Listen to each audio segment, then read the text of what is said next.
Yo, what's up, man? It's your boy F05 back in another edition of the Hot Seat. Got another special guest in the building.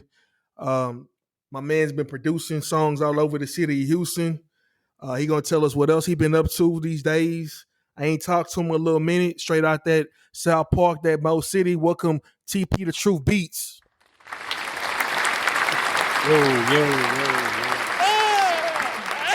You hot seat. Man, so what's going down with you, man? What's been up?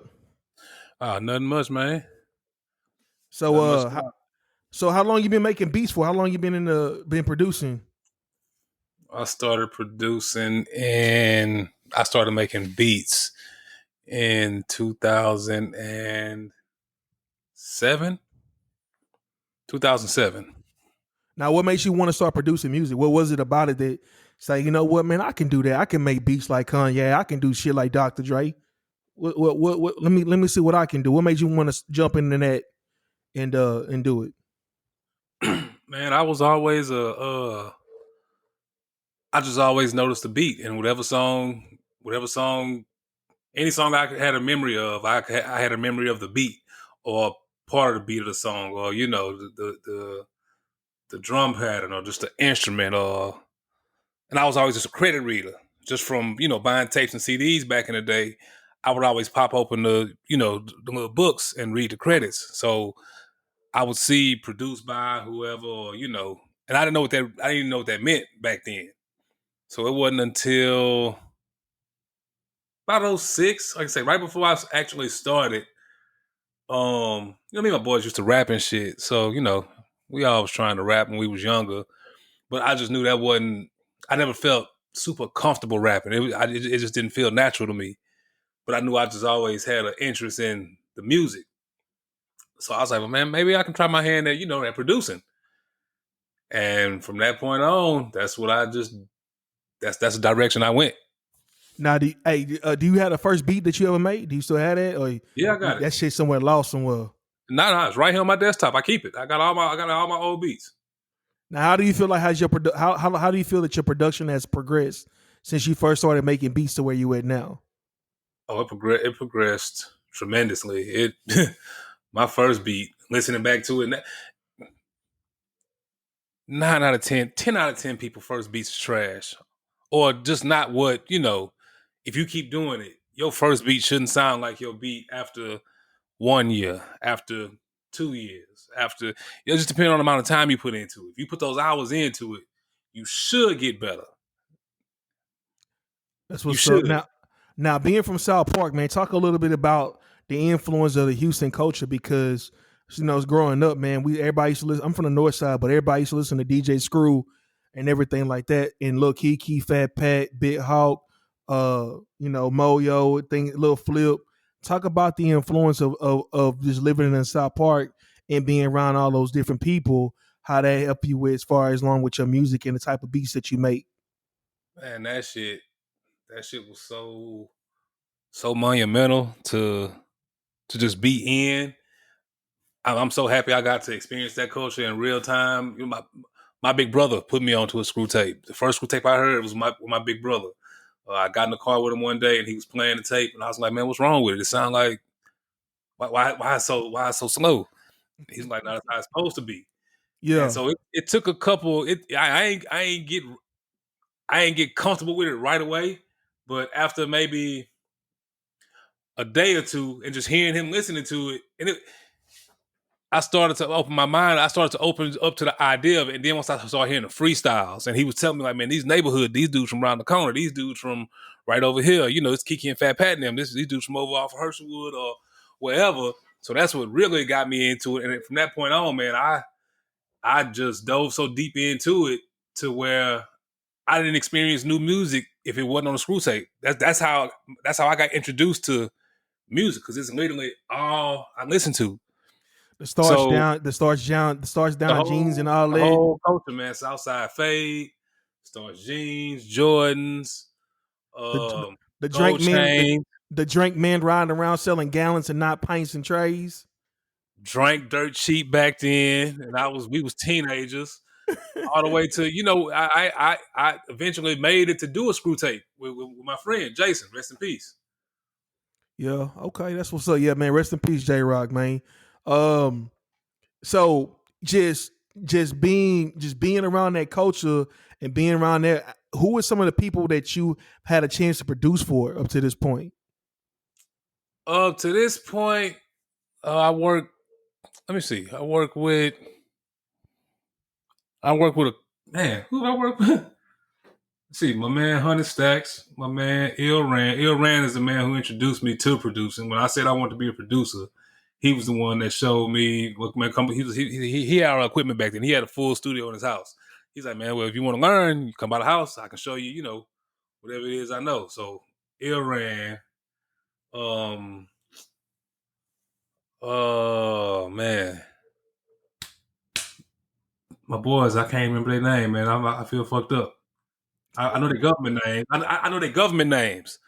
What's their rap names? I'm not gonna call their governments out there like that, but they know who they is. Their name will come back Where to they me. from? What side of town? Where they from though? What side They're of from town the they from? Southwest. They're from the Southwest. Okay. Man, what's their names? Oh, come on, man. These dudes, those the first dudes to buy a beat from me. Those are my first actual paying customers who bought a beat from me. Do you remember how much you was charging when you first started making beats? Man, I charged them 200, I think. 200. Let me see. Who else though, man?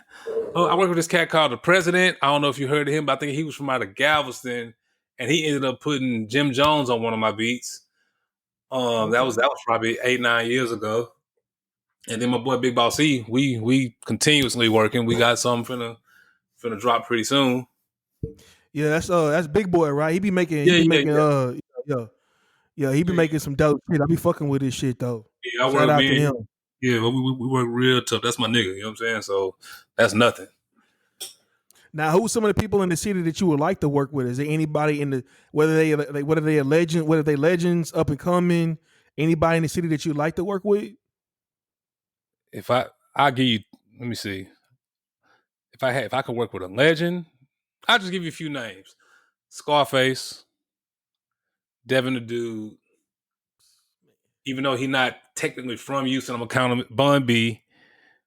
Beyonce, of course. I mean, that's who don't want to work with Beyonce. And as far as new cast, man, so I fuck with Sauce Walker, man. I would want to work with Sauce Walker, Sanchi, anybody out there. His name come up a lot, man. I just interviewed another producer from the north side, and he said he want to work with Sauce Walker. So shout out to Sauce Walker and their old camp.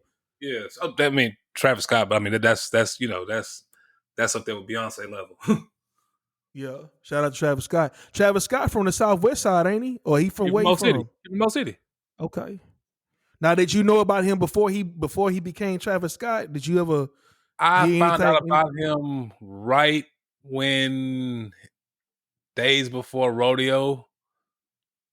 No, right after Al Faro. My niece, who was around his age and from Mo City, she kind of told me about him. Like, man, I don't know if you heard him. This dude from Mo City, he dope. You know his name, Travis Scott. So I just heard. For whatever reason, she introduced his name to me. So the name just stuck. So then when I saw the T.I. and the Kanye affiliation, and then when he was working with this engineer who go way back to Rap-A-Lot and Scarface and all that, Mike Dean, who Dean, a legend too. Yeah. So we know Mike Dean through Big E. You know what I'm saying? Mike Dean worked on a couple things for Big E back in the day. So when I heard that he was connected to Mike Dean, I was like, okay, he got to be dope. And once I gave him a listen, I've been a fan ever since. You know what's so crazy about Travis Scott grind is that when he was signed to T.I., what's that white little girl, Iggy Azalea? They both signed to T.I. Yeah. But I remember when he first started out. You know what I'm saying? People outside of the city really wasn't fucking with him.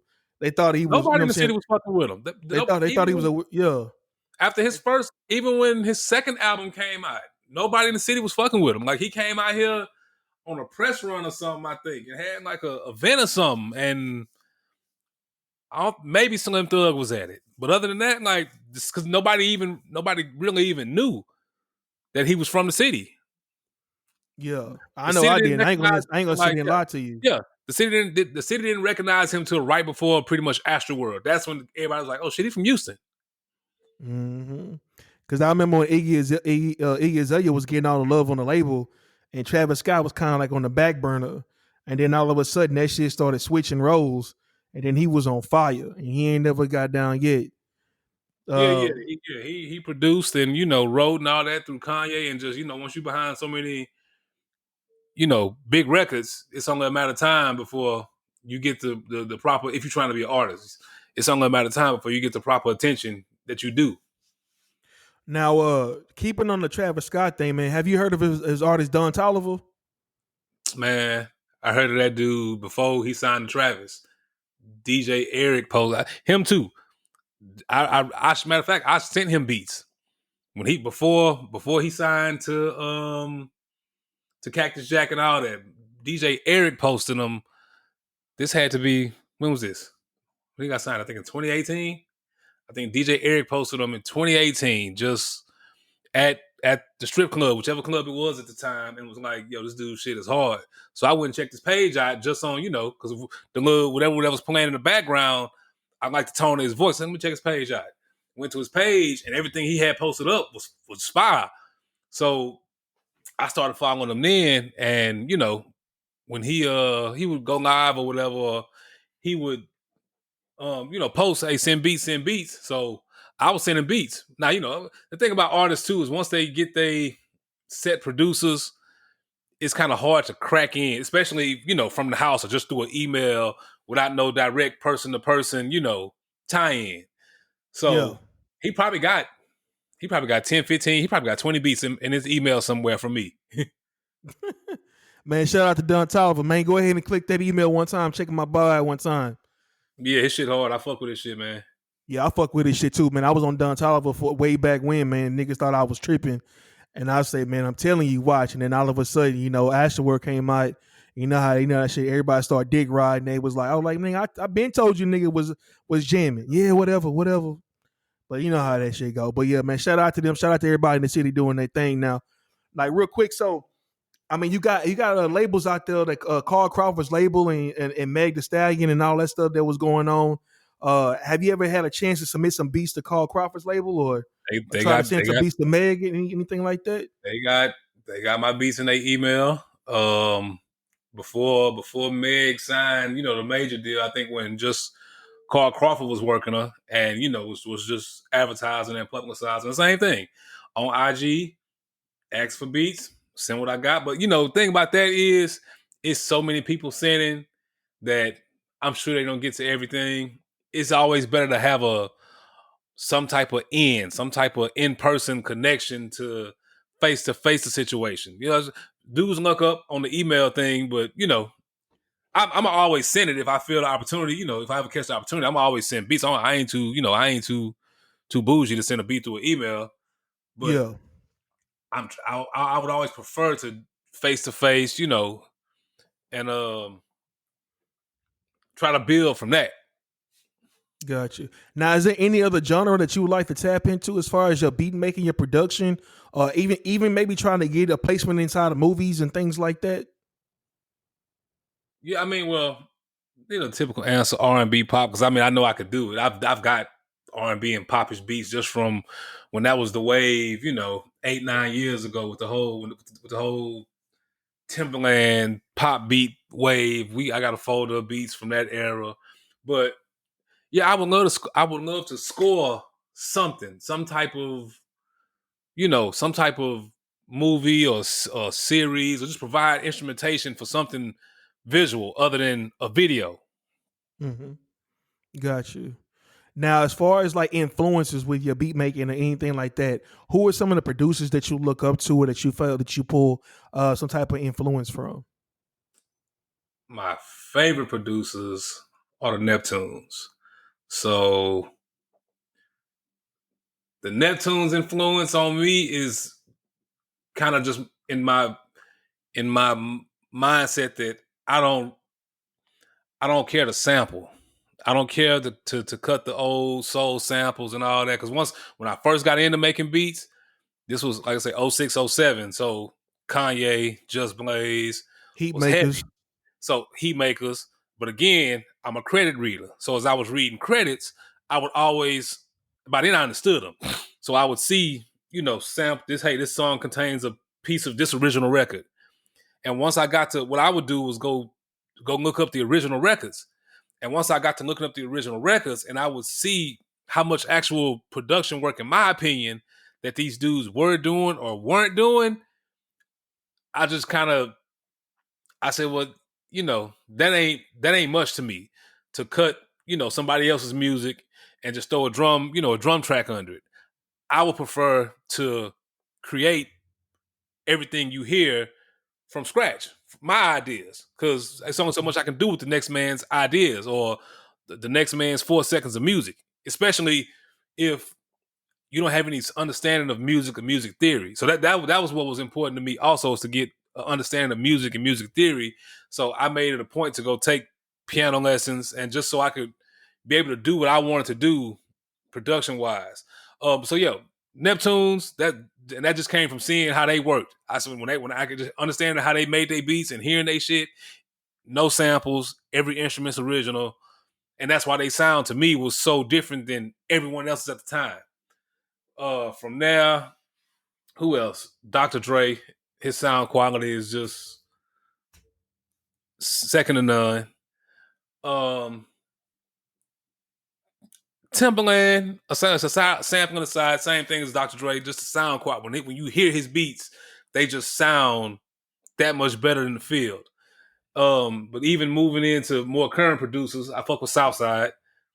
That's watching the way he worked, kind of modified or maybe add another process to the way I work, because he was the first dude I seen make a whole beat on a computer with no keyboard and no hardware, nothing. I just couldn't understand it at the time, because at the time I started, it was MPC, big keyboard, mixer, and all that. And I had a friend telling me like, man, you don't need to do all that. Just go get you a laptop and get these programs. But this, like I say, this is 06, 07. So that's not what I was seeing then. I thought you had to go get the big MPC and the keyboard. So I spent all that money only to sell all that stuff maybe 2 years in and just go to a laptop-based setup. So, man, so back to your original question. I like a lot of producers, man. I just pay attention to so much production that I'm a fan of but I'm a fan of a lot of producers, from Zaytoven to, like I say, 808 Mafia, Mike Dean, Wonder Girl. It's too many. Now, is there any local producers that we should know about that you've already tapped in with, and are you a fan of their work too, as far as up and coming producers? My man J Cut, a whole lot of dudes and came up under J Cut, me included. Cut and gave a whole lot of dudes a lot of game out here. BC, he worked with a good amount of artists around the city. Dez Parado, he cold. As far as local dudes, that other than outside of dudes that's kind of already catching a wave, or dudes you may know of, June the Genius or them kind of dudes, those are dudes that I'm gonna say is dudes I know is serious with it out here. Okay. Now, what's next for you, man? What you got going on next? I'm just trying to get work out. I'm trying to get work to, I'm trying to get work to upcoming artists. Like I say, me and E got a project. I got a few on E's upcoming project, so that's coming. And from there, I just want to continue to build, because I really want to. Yeah, I wouldn't mind landing a big record with a bigger artist, but I would rather build from the ground up with an artist, because to me it's just much more respect. Not so much respectable, but to me you get a better result that way. Yeah, facts. I fuck with you on that one. Now, I'm trying to think, man. We talked about, you know what I'm saying? Okay. Let me see here. I mean, just, you is there any type of set are you set in stone as far as like your prices go, or are you the type of person that you know what, I fuck with your sound, I work. I can do something with you, you know what I'm saying, type of deal, or it's just like, yo, this is my price, this is what it is, you know what I'm saying, take it or leave it. It ain't that, but it also ain't just I'm giving away beats to any and everybody either.